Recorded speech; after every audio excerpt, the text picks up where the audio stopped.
Hello बच्चों, कैसे हो आप लोग? अच्छे होंगे बेटा। बेटा आज मैं आपके लिए लेकर के आई हूँ यूपी बोर्ड 11th क्लास के लिए डॉक्टर संपूर्णानंद जी का चैप्टर है शिक्षा का उद्देश्य। ठीक है बेटा, तो आज हम जानते हैं शिक्षा का उद्देश्य। देख लेते हैं बेटा, शिक्षा का उद्देश्य। शिक्षा का उद्देश्य क्या होना चाहिए? ठीक है, अध्यापक और समाज के सामने सबसे बड़ा प्रश्न है शिक्षा किस लिए दी जाए। अध्यापक और समाज के सामने, अध्यापक के और समाज के सामने सबसे बड़ा प्रश्न क्या उठता है कि शिक्षा किस लिए दिया जाए। ठीक है, शिक्षा किस लिए दी जाए। शिक्षा का जैसा उद्देश्य हो गया तदनुसार ही पाठ्य विषयों का चुनाव होगा। शिक्षा का जैसा उद्देश्य होगा तदनुसार अर्थात उसके अनुसार ही पाठ्य विषयों का चुनाव भी किया जाएगा। आगे समझ में? शिक्षा का जैसा उद्देश्य होगा, जैसे कि मानो कहने का अर्थ हो गया बेटा, जैसे कि मानो किसी को डॉक्टर बनना है तो वो क्या लेगा, वो साइंस लेगा। ठीक है, और जैसे जो जिसे अपने लिए जो चुनाव करना है, जिस क्षेत्र में जाना है, वह उसी तरह से अपने लिए चुनाव करेगा शिक्षा का। ठीक है, उसे कौन सा सब्जेक्ट पढ़ना है। ठीक है, आगे समझ में? पर शिक्षा का उद्देश्य स्वतंत्र नहीं है, परंतु शिक्षा का उद्देश्य स्वतंत्र नहीं है, वह इस बात पर निर्भर है कि मनुष्य जीवन का उद्देश्य, मनुष्य का सबसे बड़ा पुरुषार्थ क्या है। आगे समझ में? वह इस बात पर निर्भर है कि मनुष्य जीवन का उद्देश्य, मनुष्य का सबसे बड़ा पुरुषार्थ क्या है। मनुष्य को उस पुरुषार्थ की सिद्धि के योग्य बनना ही शिक्षा का उद्देश्य है। मनुष्य का उस पुरुषार्थ की सिद्धि के योग्य बनना ही शिक्षा का उद्देश्य है। आगे समझ में? पुरुषार्थ दार्शनिक विषय है, पर दर्शन का जीवन से घनिष्ठ संबंध है। पुरुषार्थ कैसा विषय है? पुरुषार्थ दार्शनिक विषय है, परंतु दर्शन का जीवन से घनिष्ठ संबंध है। पुरुषार्थ तो दार्शनिक विषय है, परंतु दर्शन का जीवन से घनिष्ठ संबंध है। वह थोड़े से विद्यार्थियों का पाठ्य विषय मात्र नहीं है। प्रत्येक समाज को एक दार्शनिक मत स्वीकार करना होगा। उसी के आधार पर उसकी राजनीतिक, सामाजिक और कौटुंबिक व्यवस्था का व्यूह खड़ा होगा। वह क्या कह रहे हैं यहाँ पे सरदार पूर्ण सिंह जी, क्या कह रहे हैं कि उसी के आधार पर उसकी राजनीतिक, सामाजिक और कौटुंबिक, कुटुंब, ठीक है, कौटुंबिक व्यवस्था का व्यू खड़ा होगा। जो समाज कुटुंब की व्यवस्था का व्यू, जो समाज अपने वैयक्तिक और सामूहिक जीवन को केवल प्रतीयमान उपयोगिता के आधार पर चलाना चाहेगा, उसको बड़ी कठिनाइयों का सामना करना पड़ेगा। जो समाज अपने वैयक्तिक और सामूहिक जीवन को केवल प्रतिमान उपयोगिता के आधार पर चलाना चाहेगा, उसको अत्यधिक कठिनाइयों का सामना करना पड़ेगा। एक विभाग के आदर्श दूसरे विभाग के आदर्श से टकराएंगे। एक विभाग के आदर्श दूसरे विभाग के आदर्श से टकराएंगे। जो बात एक क्षेत्र में ठीक जचेगी वही दूसरे क्षेत्र में अनुचित कहलाएगी। आगे समझ में? जो बात एक क्षेत्र के लिए सही होगी वही बात दूसरे क्षेत्र के लिए गलत होगी। ठीक है, अनुचित कहलाएगी और मनुष्य के लिए अपना कर्तव्य स्थिर करना कठिन हो जाएगा। अपना कर्तव्य स्थिर करना, अपने कर्तव्य पर रहना मनुष्य के लिए कठिन हो जाएगा कि मनुष्य का उसके प्रति क्या कर्तव्य है। इसका तमाशा आज दिख पड़ रहा है। चोरी करना बुरा है, पर पराये देश का शोषण करना बुरा नहीं। क्या कहते हैं? चोरी करना तो बुरा है, पर पराये देश का शोषण करना बुरा नहीं। झूठ बोलना बुरा है, पर राजनीतिक क्षेत्र में सच बोलने पर अड़े रहना मूर्खता है। घर वालों के साथ, देशवासियों के साथ और परदेशियों के साथ बर्ताव करने के लिए अलग अलग आचारावलियां बन गई हैं। घर वालों के साथ, देशवासियों के साथ और परदेशियों के साथ बर्ताव करने के लिए अलग अलग प्रकार की आचार विचार बन गए हैं। ठीक है, इससे विवेकशील मनुष्य को कष्ट होता है। पग पग पर धर्म संकट में पड़ जाता है कि क्या करूं। कल्याण इसी में है कि खूब सोच विचार कर एक व्यापक दार्शनिक मत अंगीकार किया जाए और फिर सारे व्यवहार की नींव बनाया जाए। यह असंभव प्रयत्न नहीं है। प्राचीन भारत में वर्णाश्रम धर्म इसी प्रकार स्थापित किया था। प्राचीन भारत में वर्णाश्रम धर्म इसी प्रकार स्थापित किया था। वर्तमान काल में रूस ने मार्क्सवाद को अपने राष्ट्रीय जीवन की सभी चेष्टाओं का केंद्र बनाया है। ऐसा करने से सभी उद्योग एक सूत्र में बंध जाते हैं और आदर्श और कर्तव्यों के टकराने की संभावना बहुत ही कम हो जाती है। इस निबंध में दार्शनिक शास्त्रों के लिए स्थान नहीं है। मैं यहाँ इतना कह सकता हूँ कि मेरी समझ में भारतीय संस्कृति ने पुराने काल में अपने लिए आधार ढूंढ निकाला था। समझ में आ गया?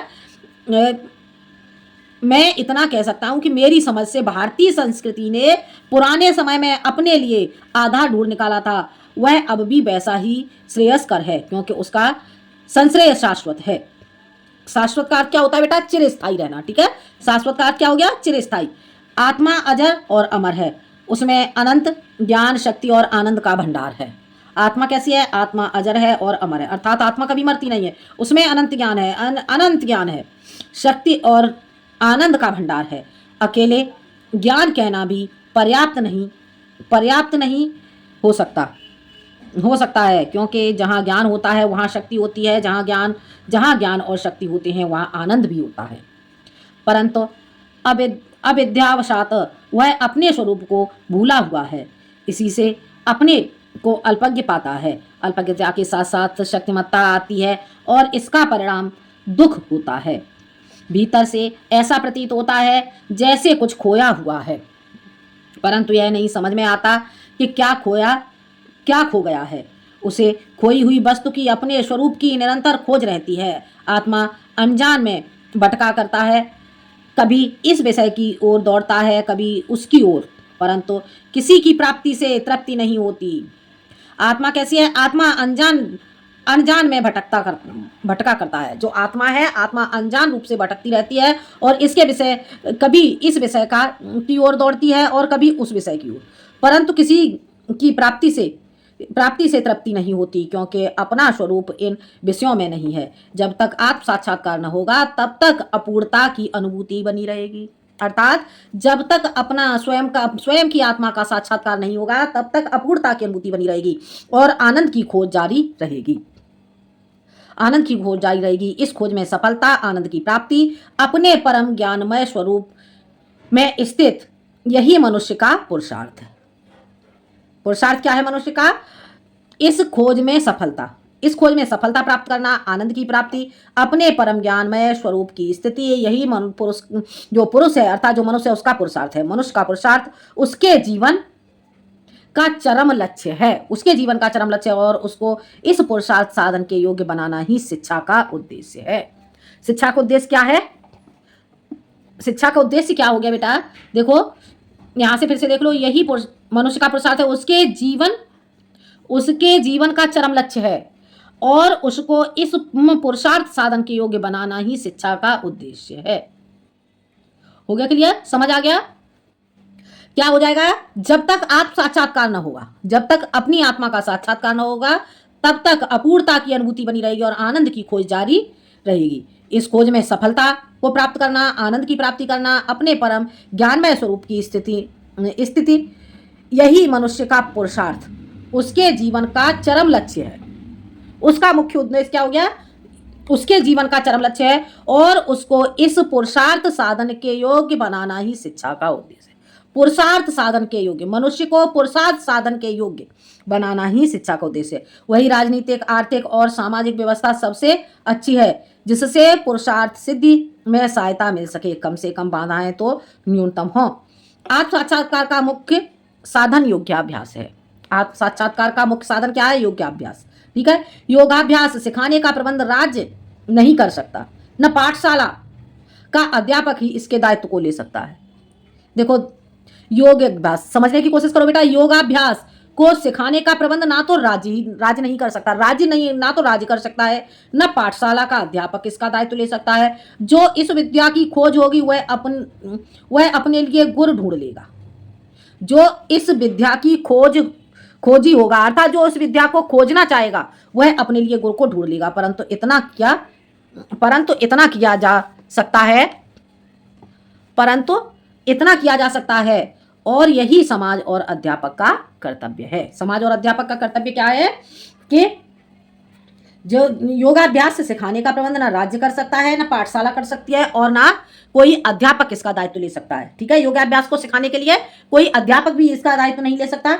जो इस विद्या का खोजी होगा, जो इस विद्या को प्राप्त करना चाहेगा, कौन सी विद्या को? योगाभ्यास वाली को। ठीक है, तो जो इसे प्राप्त करना चाहेगा उसके लिए वो स्वयं ही अपने गुरु की तलाश करेगा, परंतु इतना किया जा सकता है और यही समाज और अध्यापक का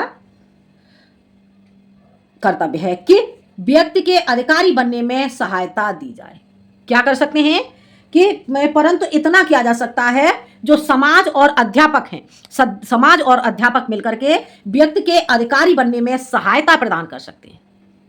ठीक है, और उसे जो अपने लक्ष्य की प्राप्ति के लिए खोज करनी है, उसके लिए उसे स्वयं ही आगे बढ़ना होगा। अनुकूल वातावरण उत्पन्न किया जाए और उसके अनुकूल, जैसे कि परिवार है। ठीक है बेटा, समझने की कोशिश करो। जैसे परिवार है, परिवार, अध्यापक, समाज क्या होता है? परिवार भी एक समाज के अंतर्गत ही आता है। तो समाज, जो परिवार और अध्यापक है, वो मिलकर के ऐसा वातावरण उत्पन्न कर सकते हैं कि जिससे मनुष्य अपने लक्ष्य को प्राप्त कर सके। हो गया क्लियर? आगे बढ़ते हैं। यहाँ पाठ्य विषयों की चर्चा करना अनावश्यक है, पर ब्यौरे की बात है। परंतु चरित्र का विकास ब्यौरे की बात नहीं है, उसका महत्व सर्वोपरि है। चरित्र शब्द का भी व्यापक अर्थ लेना होगा। पुरुषार्थ को सामने रखकर ही चरित्र संवारा जा सकता है। प्रत्येक छात्र की आत्मा अपने को ढूंढ रही है, पर उसे इसका पता नहीं। प्रत्येक छात्र की आत्मा अपने आप को ढूंढ रही है, पर उसे इसका पता नहीं। अज्ञानवशात वह उस आनंद को, जो उसका अपना स्वरूप है, बाहरी चीजों में ढूंढती है। आगे समझ में? जो उसका अपना स्वरूप है, वह उसे अपनी बाहरी चीजों में ढूंढता है। और क्यों? अज्ञानतावश उस आनंद को, जो उसका अपना स्वरूप है, बाहरी चीजों में ढूंढती है। जब कोई अभिलाषित वस्तु मिल जाती है तो थोड़ी देर के लिए सुख का अनुभव होता है, परंतु थोड़ी ही देर बाद चित्त किसी और वस्तु की ओर दौड़ जाता है, क्योंकि जिसकी खोज है वह कहीं मिलता नहीं। सब इसी खोज में है। ऐसी दशा में आपस में संघर्ष होना स्वाभाविक है। यदि 10 आदमी अंधेरी कोठरी में टटोलते फिरेंगे तो बिना टकराए नहीं रह सकते। एक ही वस्तु की अभिलाषा जब 2 या 2 से अधिक मनुष्य करेंगे तो उनमें अवश्य मुठभेड़ होगी। आगे समझ में? यदि एक ही वस्तु की अभिलाषा 2 या 2 से अधिक मनुष्य करेंगे तो उनमें अवश्य आपस में टकराव होगा। उसमें से मिलना तो कुछ ही लोगों का होगा। चीज का उपयोग तो कोई एक ही कर सकेगा। आगे समझ में बेटा? क्या हो गया कि यदि किसी एक वस्तु को पाने के लिए यदि 10 मनुष्य संघर्षरत होंगे तो उसके लिए क्या होगा? संघर्ष तो 10 व्यक्ति कर रहे हैं, लेकिन उसे प्राप्त कौन कर सकेगा? एक व्यक्ति। ठीक है, ऐसी दशा में टकराए नहीं रह सकते। एक ही वस्तु की अभिलाषा जब 2 या 2 से अधिक मनुष्य करेंगे तो उनमें मुठभेड़ होगी। चीज का उपयोग तो कोई एक ही कर सकेगा। इस प्रकार ईर्ष्या, द्वेष, क्रोध बढ़ते रहते हैं। ज्ञान और शक्ति की कमी से सफलता कम मिलती है। इससे अपने ऊपर ग्लानि होती है। दृश्यमान के नीचे एक मूक वेदना टीसती रहती है। यह अध्यापक का काम है कि वह अपने छात्र में चित्त एकाग्र करने का अभ्यास डाले। अध्यापक का क्या कार्य है? अध्यापक को क्या करना चाहिए? अध्यापक को अपने छात्र को चित्त एकाग्र अर्थात मन को एकाग्र करने का अभ्यास डाले। इस तरह से मैं अपने शिष्य को, जो अध्यापक है, अध्यापक को सिखाना चाहिए। एकाग्रता ही आत्म साक्षात्कार की कुंजी है। एकाग्रता का उपाय यह है कि छात्र में मैत्री, करुणा, मुदिता और उपेक्षा का भाव उत्पन्न किया जाए और उसे निष्काम कर्म में प्रवृत्त किया जाए। दूसरे के सुख को देखकर सुखी होना मैत्री और दुख देखकर दुखी होना करुणा है। किसी को अच्छा काम करते देखकर प्रसन्न होना और उसको प्रोत्साहन करना मुदिता और दुष्कर्म का विरोध करते हुए अनिष्टकारी से शत्रुता न करना उपेक्षा है। आगे समझ में? एक बार फिर से यहां से देख लो। दूसरे के सुख को देखकर सुखी होना मैत्री अर्थात मित्र, और दुख देखकर दुखी होना करुणा है। अर्थात अपने मित्र के दुखों को देखकर दुखी होना क्या है? करुणा है, दया है। किसी को अच्छा काम करते देख प्रसन्न होना और उसका प्रोत्साहन करना मुदिता और दुष्कर्म के विरोध करते हुए अनिष्टकारी से शत्रुता न करना उपेक्षा है। ज्यों ज्यों यह भाव जागते हैं त्यों त्यों ईर्ष्या द्वेष की कमी होती है। जैसे जैसे मनुष्य के अंदर ये भाव उत्पन्न होते हैं वैसे वैसे उसके अंदर जो ईर्ष्या और द्वेष की भावना है वह कम होती जाती है। निष्काम कर्म भी राग द्वेष को नष्ट करता है। ये बातें हंसी खेल नहीं है, परंतु चित्त को उधर फेरना तो होगा ही। सफलता चाहे बहुत धीरे ही प्राप्त हो, इस प्रकार का प्रयास भी मनुष्य को ऊपर उठाता है। निष्कामिता की कुंजी यह है कि अपना ख्याल कम और दूसरों का अधिक किया जाए। आरंभ से ही परार्थ साधन, लोक संग्रह और जीव सेवा के भाव उत्पन्न किए जाए। आगे समझ में? प्रारंभ से ही परार्थ साधन, दूसरों के हित के परार्थ, परोपकार के साधन, दूसरों के हित के साधन, और लोक संग्रह, संसार का संग्रह और जीव सेवा, जीवों की सेवा के भाव उत्पन्न किए जाएं। जब कभी मनुष्य में थोड़ी देर के लिए सच्ची सेवा बन पड़ती है, जब कभी मनुष्य में थोड़ी देर के लिए सच्ची सेवा बन पड़ती है तो उसे बड़ा आनंद मिलता है। भूखे को अन्न देते समय, जलते या डूबते को बचाते समय, रोगी की शुश्रूषा करते समय। हो गया क्लियर बेटा? देखो, रोगी की शुश्रूषा, शुश्रूषा किसे कहेंगे बेटा? जलते या डूबते हुए को बचाते समय। देखो यहां से फिर से देख लेते हैं, भूखे को अन्न देते समय और जलते या डूबते को बचाते समय, रोगी व्यक्ति की शुश्रूषा, शुश्रूषा कहते हैं बेटा सेवा के लिए, सेवा करते समय कुछ देर के लिए उसके साथ तन्मयता हो जाती है, मैं पर का भाव तिरोहित हो जाता है। उस समय अपने स्व की एक झलक मिल जाती है। स्वकारता हो गया अपने आप की एक झलक मिल जाती है। मैं तू के कृत्रिम भेदों के परे जो अपना सर्वात्मक शुद्ध स्वरूप है उसका साक्षात्कार हो जाता है। जो जितने ही बड़े क्षेत्र के साथ तन्मयता प्राप्त करेगा उसको आनंद और स्वरूप दर्शन की उतनी ही उपलब्धि होगी। आगे समझ में? जो मैं तू के कृत्रिम भेदों के परे, मैं का अर्थ हो गया अहंकार, मैं एम, और तू तेरे लिए के कृत्रिम भेदों के परे जो अपना सर्वात्मक सब कुछ शुद्ध स्वरूप है उसका साक्षात्कार हो जाता है तो जितने ही बड़े क्षेत्र के साथ तन्मयता प्राप्त कर लेगा उसको आनंद और सर्वस्वरूप दर्शन की उतनी ही उपलब्धि होगी। हमारी सुविधा और चरित्र निर्माण के लिए यह तो नहीं हो सकता कि लोग आए दिन डूबा और जला करें या भूख प्यास से तड़पा करें, परंतु सेवा के अवसरों पर कमी भी नहीं होती। सेवा करने में भाव यह न होना चाहिए कि मैं इसका उपकार कर रहा हूं। सेवा करते समय यह भाव नहीं होना चाहिए कि मैं उसके लिए कोई उपकार कर रहा हूं, वरन यह कि इसकी बड़ी कृपा है जो मेरी तुच्छ सेवा स्वीकार कर रहा है। परंतु हमारे अंदर क्या भाव होना चाहिए कि इसकी बड़ी कृपा है, इसका मैं आभार प्रकट करता हूं कि जो मेरी इस तुच्छ का अर्थ हो गया कम, थोड़ी, ठीक है, थोड़ी सी सेवा को स्वीकार कर रहा है। यह भी याद रहे कि सेवा केवल मनुष्य की नहीं, जीव मात्र की करनी है। यह भी याद रखना चाहिए, यह भी भाव हमारे अंदर होना चाहिए कि सेवा केवल मनुष्य की ही नहीं अपितु जीव मात्र की, प्रत्येक प्राणी की, प्रत्येक जीव की करनी चाहिए, चाहे वो जीव हो या पशु पक्षी हो। पशु पक्षी कीट पतंगे के भी स्वतंत्र होते हैं, स्वतत्व होते हैं, स्वत्व। पशु पक्षी कीट पतंग के भी स्वत्व होते हैं, उनका भी आदर करना है। आगे समझ में? आगे बढ़ते हैं। चित्त को क्षुद्र वासनाओं से विरत करने का एक बहुत बड़ा साधन कला है। चित्त को क्षुद्र वासनाओं यानी कि जो छोटी छोटी जो वासनाएं हैं, वासनाओं से विरत करने का एक बहुत बड़ा साधन, विरक्त करने का, उनसे दूर रखने का, ठीक है, बहुत बड़ा साधन क्या है? साधन कला है।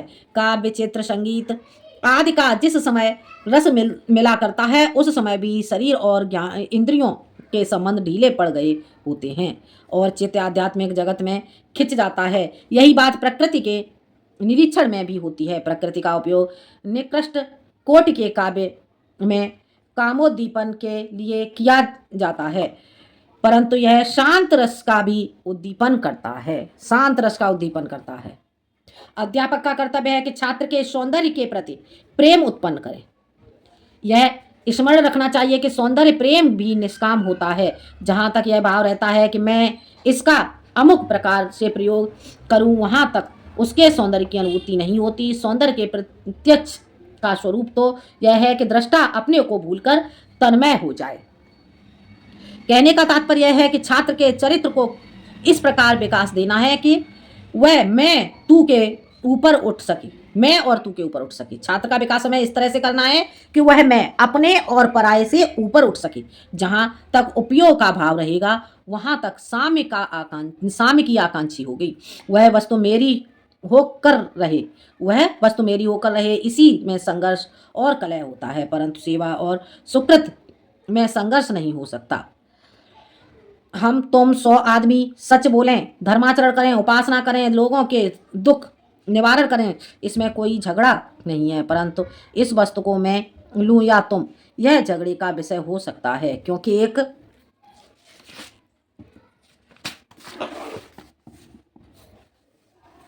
वस्तु का उपयोग एक समय में प्राय एक ही मनुष्य कर सकता है। गाना हो रहा है, आकाश में तारे खिले हैं, फूलों के सुवास से लदी समीर बह रही है। गाना हो रहा है, गाना हो रहा है, आकाश में तारे खिले हैं, अर्थात तारे दिखाई दे रहे हैं। फूलों के श्वास से लदी समीर, समीर का अर्थ होता है बेटा वायु, वायु चल रही है। इनके मुख को युगपत हजारों व्यक्ति ले सकते हैं। ठीक है बेटा, आगे बढ़ते हैं। काव्य पाठ से मुझको आनंद होता है, वह आपके आनंद को कम नहीं करता, इसलिए प्राचीन आचार्यों ने धर्म की शिक्षा दी थी। आज भी अध्यापक को चाहे उसका विषय गणित हो या भूगोल, इतिहास हो या तर्कशास्त्र, अपने शिष्यों में धर्म की प्रवृत्ति उत्पन्न करनी चाहिए। धर्म का तात्पर्य पूजा पाठ नहीं है। धर्म उन सब कर्मों की समष्टि का नाम है जो कल्याणकारी है। धर्म का तात्पर्य क्या है? धर्म का तात्पर्य सिर्फ पूजा पाठ करना नहीं है। धर्म उन सब कर्मों की में आता है जो कि समाज हित में है, अर्थात कल्याणकारी है। अपना कल्याण समाज के कल्याण से पृथक नहीं हो सकता। अपना कल्याण समाज के कल्याण से अलग नहीं हो सकता। मनुष्य के बहुत से ऐसे गुण हैं जिनका विकास समाज में ही रहकर होता है। आगे समझ में, मनुष्य के बहुत से ऐसे गुण हैं जिनका विकास समाज में रहकर होता है, और बहुत से ऐसे भोग और सुख हैं जो समाज में प्राप्त हो सकते हैं। इसलिए समाज को ध्यान में रखकर ही धर्म का आदेश होता है। परंतु हमारे समाज में केवल मनुष्य नहीं हैं, हम जिस समाज के अंग हैं उसमें देव भी हैं, पशु भी हैं, मनुष्य भी हैं। हम जिस समाज के अंग, अर्थात हम जिस समाज में रहते हैं उस समाज में देव भी हैं, पशु भी हैं, मनुष्य भी हैं। इन सब का हम पर प्रभाव पड़ता है, सबका हमारे ऊपर ऋण है। इसलिए सबके प्रति हमारा कर्तव्य है। हमको इस प्रकार रहना है कि हमारे पूर्वज संस्कृति का जो प्रकाश हमारे लिए छोड़ गए हैं उनका लोप न होने पाए, हमारे पीछे आने वालों तक वह पहुंच जाए। इसलिए हमारे कर्तव्य की डोर पितरों से लेकर वंशजों तक पहुंचती है। आगे समझ में,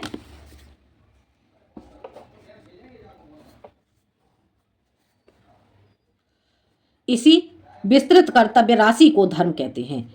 आज सब अपने अपने अधिकारों के लिए लड़ते हैं। इस झगड़े का अंत नहीं हो सकता यदि धर्म बुद्धि जगाई जाए और सब अपने अपने कर्तव्यों में तत्पर हो जाएं तो विवाद की जड़ ही कट जाए और सबको अपने उचित अधिकार स्वतः प्राप्त हो जाएं। आगे समझ में, इससे क्या होगा? सबको जो अपने अपने अधिकार हैं, अपने अपने अधिकार स्वतः ही प्राप्त हो जाएंगे और लोग हमारे साथ कैसा व्यवहार करते हैं इसकी ओर कम, और हम खुद औरों के साथ कैसा आचरण करें इसकी ओर अधिक ध्यान देने की आवश्यकता है। परंतु इस बुद्धि की जड़ तभी दृढ़ हो सकती है जब चित्त में सत्य के लिए निर्बाध प्रेम हो। सभी शास्त्र इस प्रेम को उत्पन्न कर सकते हैं, पर शर्त यह है कि ज्ञान औषध की घूंट की भांति ऊपर से न पिला दिया गया हो।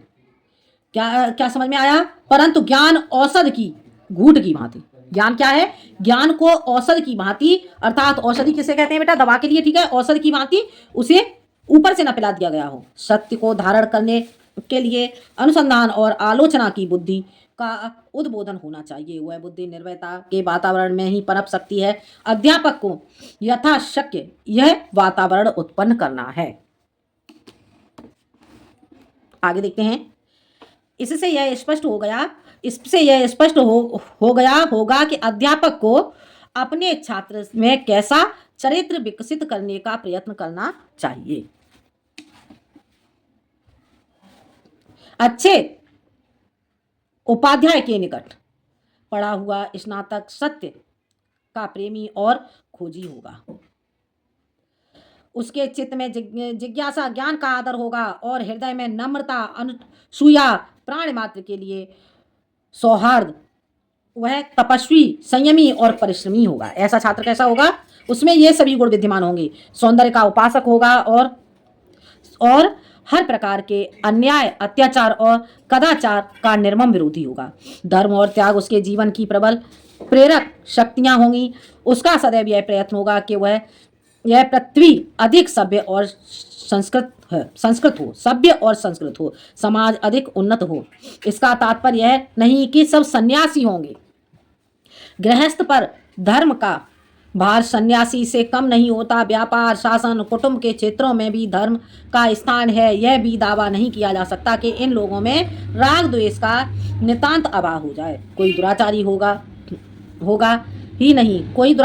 ही नहीं। अध्यापक और समाज प्रयत्न मात्र कर सकते हैं। इस प्रयत्न का इतना परिणाम तो निसंदेह होगा कि बहुत से लोग ठीक राह पर लग जाएंगे और अपने पुरुषार्थ को पहचानने लगेंगे।